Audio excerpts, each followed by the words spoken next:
The story of the twins. Can you see that? There we go. Twins. A few pages out of my book that I got from the library. All the stories of Muriel Spark. There's the cover of the book. All the stories of Muriel Spark. Okay, so here we go, page 85. It was available in my library, so it might be available in yours as well. The twins. When Jenny was at school with me, she was one of those well-behaved and intelligent girls who were, and maybe still are, popular with everyone in Scottish schools. The popularity of boys and girls in English schools, so far as I gather, goes by other, less easily definable qualities, and also by their prowess at games. However, it was not so with us, and although Jenny was not much use at hockey, she was good and quiet and clever, and we all liked her. She was rather nice looking too, plump, dark-haired, clear, and neat. She married a Londoner, Simon Reeves. I heard from her occasionally. She was living in Essex, and once or twice when she came to London we met. But it was some years before I could pay my long-promised visit to them. And by the time I got round to it, her twins, Margie and Jeff, were 5 years old. They were noticeably beautiful children. Dark, like Jenny, with a charming way of holding their heads. Jenny was, as she always had been, a sensible girl. She made nothing of their beauty, on which everyone felt compelled to remark. "As long as they behave themselves," said Jenny. And I thought what a pretty girl she was herself, and how little notice she took of her looks, and how much care she took with other people. I noticed that Jenny assumed that everyone else was inwardly as quiet, as peacefully inclined, as little prone to be perturbed as herself. I found this very restful and was grateful to Jenny for it. Her husband resembled her in this, but otherwise, Simon was more positive. He was brisk, full of activity, as indeed was Jenny. The difference between them was that Jenny never appeared to be bustling, even at her busiest hours, while Simon always seemed to live in the act of doing something. They were a fine match. I supposed he had gained from Jenny, during their 6 years of marriage, a little of her sweet and self-denying nature, for he was really considerate. Simon would stop mowing the lawn at once if he caught sight of the old man next door asleep in a deck chair, although his need to do something about the lawn was apparently intense. For Jenny's part, she had learned from Simon how to speak to men without embarrassment. This was something she had been unable to do at the age of 18. Jenny got from Simon an insight into the mentalities of a fair variety of people, because his friends were curiously mixed, socially and intellectually. And in a way, Simon bore within himself an integrated combination of all those people he brought to the house. He represented them almost, and kept his balance at the same time, so that Jenny derived from Simon a knowledge of the world without actually weathering the world. A happy couple, and then, of course, there were the twins. I arrived on a Saturday afternoon to spend a week. The lovely twins were put to bed at 6, and I did not see them much on the Sunday, as a neighboring couple took them off for a day's picnicking with their own children. I spent most of Monday chatting with Jenny about old times and new times, while little Margie and Jeff played in the garden. They were lively, full of noise and everything that goes with healthy children. And they were advanced for their years. Both could read and write, taught by Jenny. She was sending them to school in September.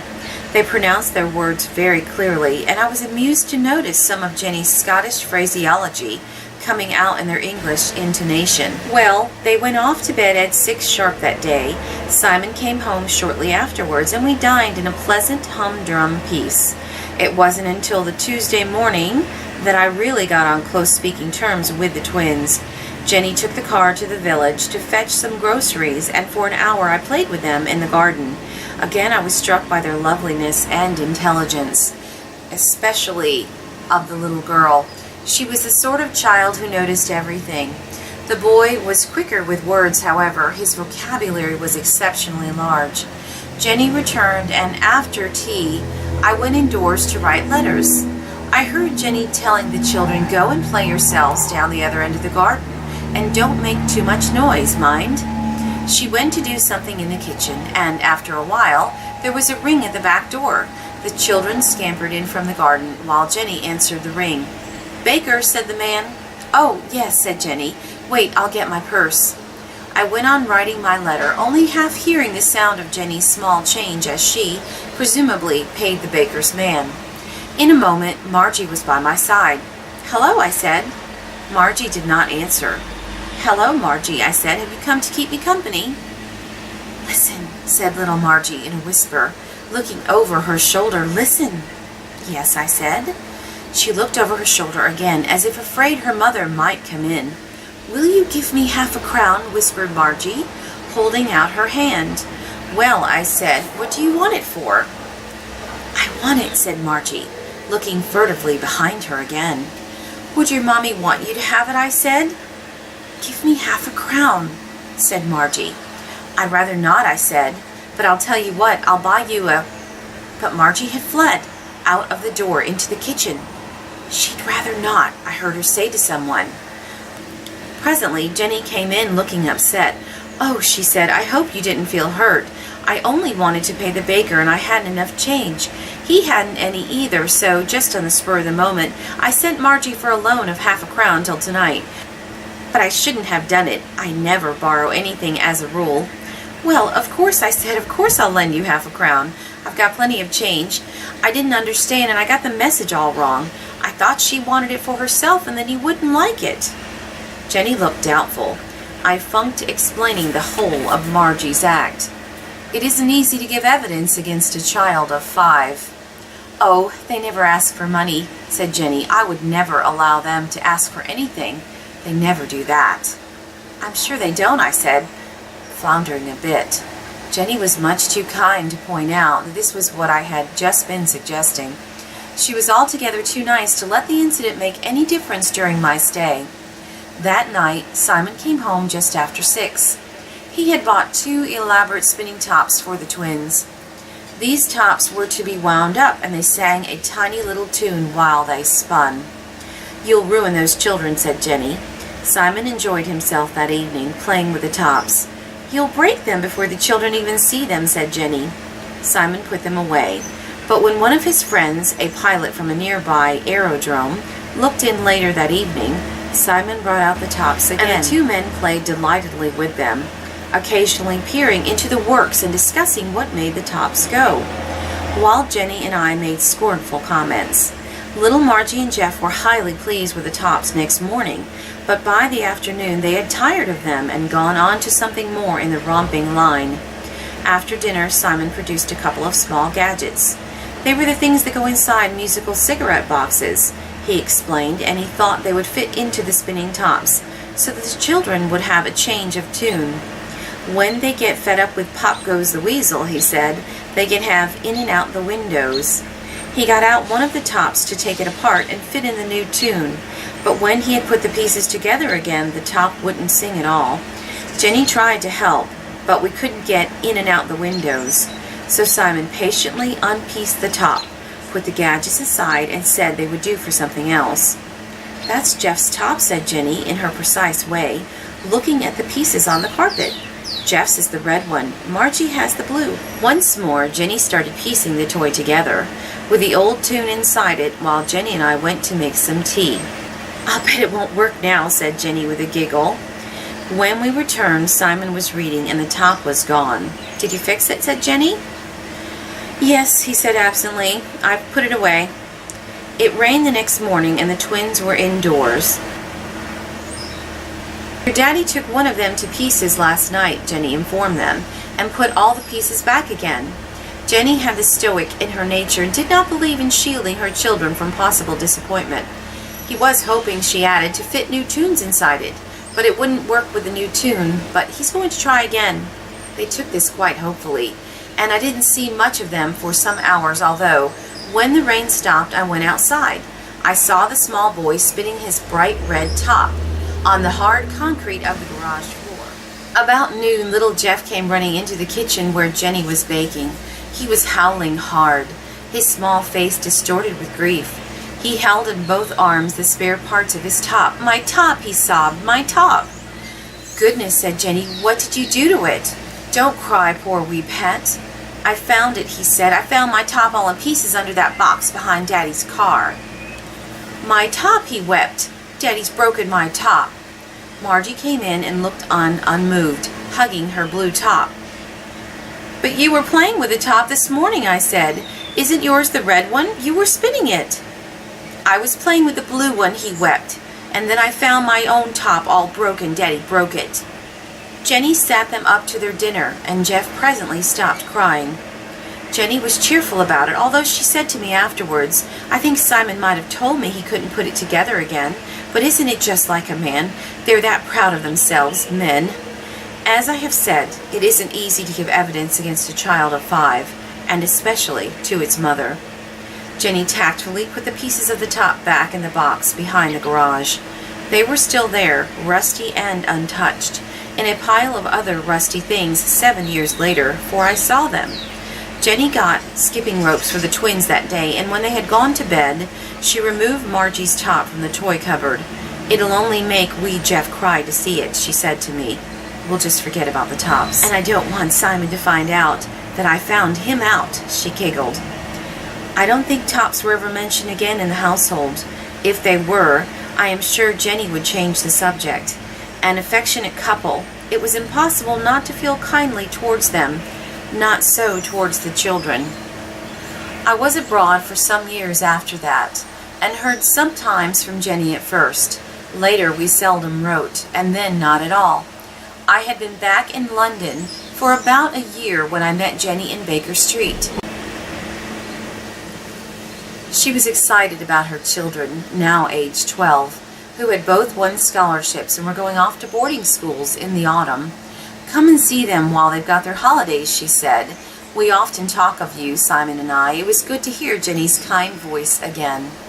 I went to stay for a few days in August. I felt sure the twins must have gone out of their peculiarities, and I was right.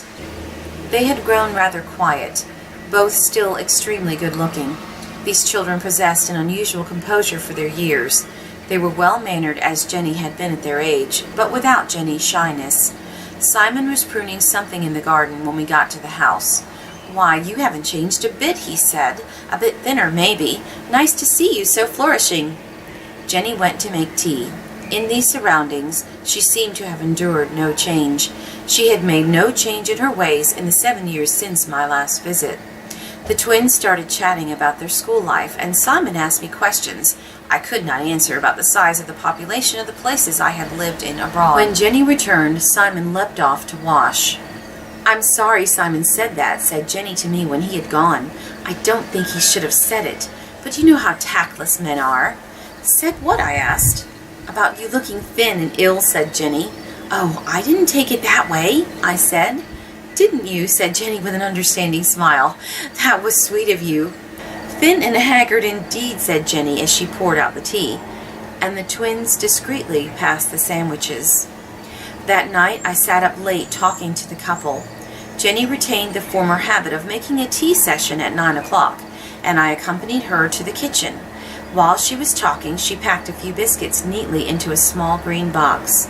"There's the kettle boiling," said Jenny, going out with the box in her hand. "You know where the teapot is. I won't be a minute." She returned in a few seconds, and we carried off our tray. It was past 1 before we parted for the night. Jenny had taken care to make me comfortable. She had put fresh flowers on the dressing table, and there beside my bed was a little box of biscuits she had thoughtfully provided. I munched one while I looked out of the window at the calm country sky, ruminating upon Jenny's perennial merits. I have always regarded the lack of neuroses in people with awe. I am too much with brightly intelligent, highly erratic friends. In this Jenny, I decided, reposed a mystery which I and my like could not fathom. Jenny had driven off next day to fetch the twins from a swimming pool nearby when Simon came home from his office. "I'm glad Jenny's out," he said, "for I wanted a chance to talk to you." "I hope you won't mind," he said, "but Jenny's got a horror of mice." "Mice?" I said. "Yes," said Simon. "So don't eat biscuits in your room if you wouldn't mind. Jenny was rather upset when she saw the crumbs, but of course she'd have a fit if she knew I'd told you. She'd rather die than tell you. But there it is, and I know you'll understand." But Jenny put the biscuits in my room herself, I explained. She packed them in a box and took them up last night. Simon looked worried. We've had mice before, he said, and she can't bear the thought of them upstairs. Jenny put the biscuits there, I insisted, feeling all in the wrong. And, I said, I saw Jenny pack the box. I'll ask her about it. Please, said Simon, please don't do that. She would be so hurt to think I'd spoken about it. Please, he said, go on eating biscuits in your room. I shouldn't have mentioned it. Of course I promised not to eat any more of the things, and Simon, with a knowing smile, said he would give me larger helpings at dinner so that I wouldn't go hungry. The biscuit box had gone when I went to my room. Jenny was busy all next day preparing for a cocktail party they were giving that night. The twins devotedly gave up their day to the cutting of sandwiches and the making of curious patterns with small pieces of anchovy on diminutive squares of toast. Jenny wanted some provisions from the village, and I offered to fetch them. I took the car and noticed it was almost out of petrol. I got some on the way. When I returned, these good children were eating their supper standing up in the kitchen, and without a word of protest, cleared off to bed before the guests arrived. When Simon came home, I met him in the hall. He was uneasy about the gin.